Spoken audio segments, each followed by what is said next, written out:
Uno de los miembros de mi iglesia me llamó hace algunos años y dijo: Pastor Mark, hay dos misioneros de una denominación en particular que han venido a mi casa y han compartido conmigo sobre textos del primer día en la Biblia. ¿Puedes venir a hablar con ellos? Así que fui a la casa a visitar. Comenzamos a explorar estos textos del primer día. Los argumentos de estos así llamados misioneros era que en el Nuevo Testamento Dios mismo manda que adoremos en el primer día de la semana. God himself commands that the first day of the week be worshipped. Y así que les dije: saben, mis queridos amigos, ciertamente no quiero debatir esto, pero abramos la Biblia y veamos lo que la Escritura tiene que decir. Y yo diría que fueron muy amables y abrimos las Escrituras. Solo hay 8 textos en el Nuevo Testamento que hablan del primer día de la semana. 6 de ellos tienen que ver con la resurrección, el hecho histórico de que Cristo resucitó de entre los muertos el primer día. Hay personas que dicen que adoramos el primer día de la semana porque Cristo se levantó de los muertos ese día.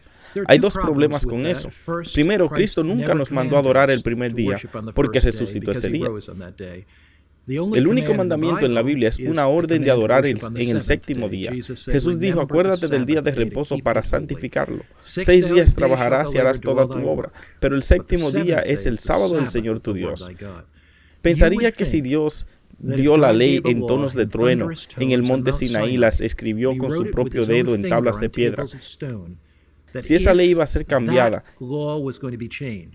esa ley dada por Dios, esa ley escrita por Dios con su propio dedo en tablas de piedra, ¿piensas que si esa ley iba a ser cambiada, esa ley que Dios dijo: acuérdate del sábado, ¿no crees que tendría un mandato claro en el Nuevo Testamento?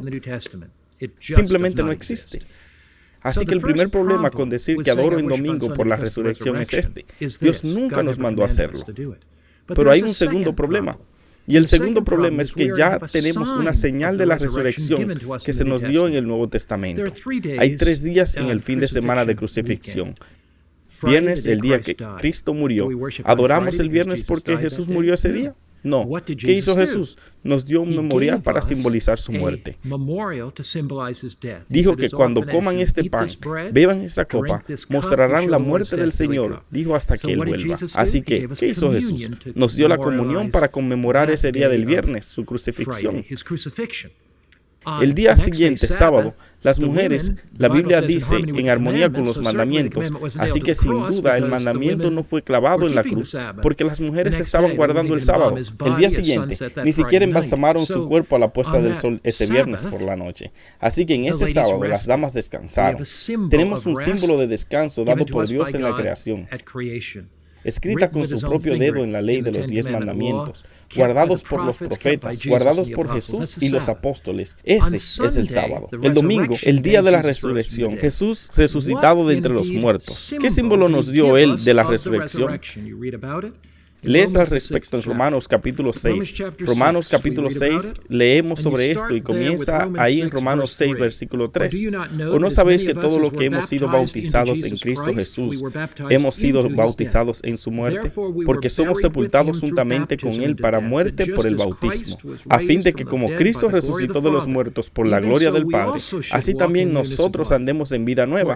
Porque si fuimos plantados juntamente con Él en la semejanza de su muerte, así también lo seremos en la de su resurrección. Cuando una persona es bautizada, cuando son sumergidas en el agua y el agua los cubre, es un símbolo de morir a la vieja manera de vivir, pero luego son resucitados a la nueva vida. Jesús murió, fue a la tumba y salió cuando la piedra fue movida, resucitado.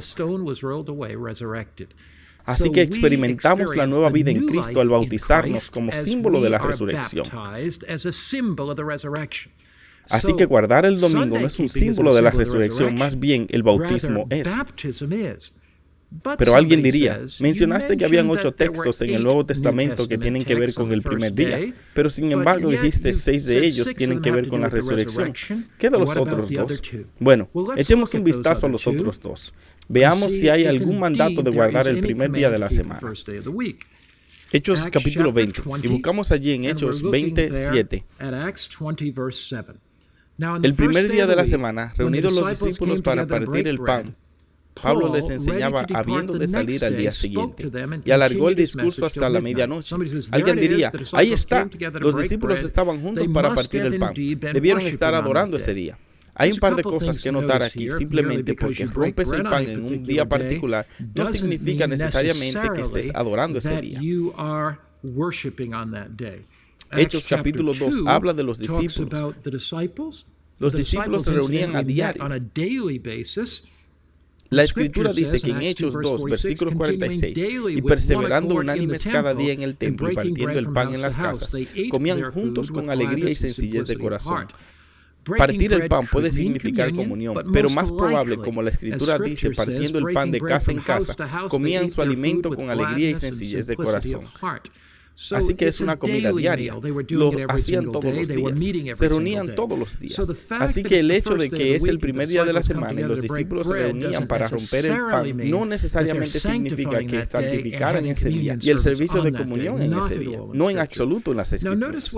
Nota lo que dice Pablo, listo para partir al día siguiente. Habló a ellos y continuó su mensaje hasta la medianoche. ¿Qué parte del día era? La parte oscura del día. Y si recuerdas, en todo el cálculo judío, aquí la Escritura dice, en el libro de Génesis, fue la tarde y la mañana el primer día, fue la tarde y la mañana el segundo día, tarde y mañana el tercer día. Así que la parte oscura viene primero que la luz.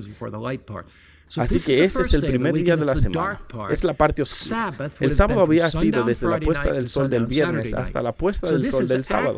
Así que esto es en realidad una reunión del sábado por la noche. La Nueva Biblia inglesa lo traduce de esa manera. La Nueva Biblia inglesa, de hecho, en este verso dice, ahora, el primer día de la semana, el sábado por la noche, cuando los discípulos se reunieron para partir el pan. Así que esta es una reunión del sábado por la noche. Si esto es una reunión del sábado por la noche, entiéndelo claramente. Puesta del sol del viernes a la puesta del sol del sábado es el séptimo día de la semana. El primer día de la semana habría comenzado en los tiempos bíblicos en la oscuridad con la puesta del sol el sábado. Así que esta es la reunión de sábado en la noche. ¿Qué está pasando aquí? El apóstol Pablo había adorado con ellos todo el día sábado.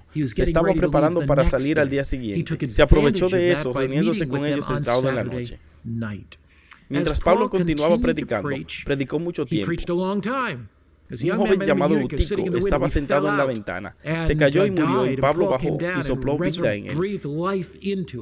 ¿Por qué se cuenta esta historia? Es contada porque Pablo hizo un milagro en la vida de Eutico para mostrar el poder del Evangelio en Eutico. También para mostrar que Pablo no quería dejar a estos líderes de la iglesia sin aprovechar cada momento que tuvo con ellos. Pero la Biblia dice, versículo 11, después de haber subido y partido el pan y comido, ven, él partió el pan nuevamente y está comiendo con ellos. Habló largamente hasta el alba, y así salió. Así que el sol está saliendo. ¿Qué mañana es? El domingo por la mañana. ¿Qué hizo Pablo? La Biblia dice, luego nos dirigimos a la nave, verso 13, navegamos a Asón para recoger allí a Pablo, ya que así lo había determinado, queriendo él ir por tierra. Es domingo por la mañana. ¿Y qué hizo Pablo? No está adorando, está caminando a Asón, que está a 7-8 millas de distancia, y lo van a recoger en la nave. ¿Qué nos dice este pasaje? En lugar de probar la observancia del primer día domingo, prueba todo lo contrario. Nos dice que Pablo tuvo una reunión del sábado por la noche y dice al día siguiente, el domingo por la mañana, el cual no había guardado de igual forma. Estaba caminando para encontrarse con ellos en el barco. Hay un pasaje más. Se encuentra en 1 Corintios 16 y lo leemos aquí en el versículo 1. Y en cuanto a la ofrenda para los santos, haced vosotros también de la manera que ordené en las iglesias de Galacia. El primer día de la semana, ¿qué día? El primer día cada uno de vosotros ponga aparte algo, según haya prosperado, guardándolo para que cuando yo llegue no se recojan entonces ofrendas. Pablo típicamente iba a las iglesias, predicaba sábado. Alguien diría, esto muestra que está colectando ofrendas el primer día de la semana. Todo lo contrario, dice en el versículo 2, el primer día cada uno de vosotros ponga aparte algo. El fondo interesante de esto es que el texto original dice, ponga aparte algo por sí solo, según haya prosperado. Así que, he aquí un pasaje para no colectar ofrenda, sino para tomar en cuenta lo que había ganado la semana anterior, para que cuando Pablo viniera no tuviera que tomar esas cuentas entonces. Así lo que Pablo dice es el primer día de la semana. Sabes que el viernes por la noche ha llegado, el sábado ha llegado y obviamente durante el sábado Pablo dice, vas a estar adorando, pero el primer día de la semana mira tus cuentas. Domingo por la mañana, mira lo que hiciste la semana anterior y luego desarrollar lo que tu ofrenda sería. Así que no hay nada en absoluto en 1 de Corintios 16, versículo 2 sobre la adoración. No hay nada de una reunión corporativa. ¿Qué enseña el Nuevo Testamento? Lo que enseña el Nuevo Testamento es que el error y la apostasía entrarían dentro de la iglesia cristiana, que en los primeros siglos las tradiciones de los hombres sustituirían los mandamientos de Dios. La enseñanza del Nuevo Testamento es que Dios te llama a ti y a mí de vuelta a la fidelidad, de vuelta a la obediencia. Jesús dice en Juan 14, versículo 15, si me amáis, guardad mis mandamientos. Jesús te invita y me invita a seguir sus pasos, a guardar sus mandamientos y a vivir con Él y para Él, para siempre. El sábado es eternamente escrito por Dios con su propio dedo en tablas de piedra. Hay de cualquier hombre que trate de cambiar la ley de Dios. Este es Mark Finley y la verdad aún vive.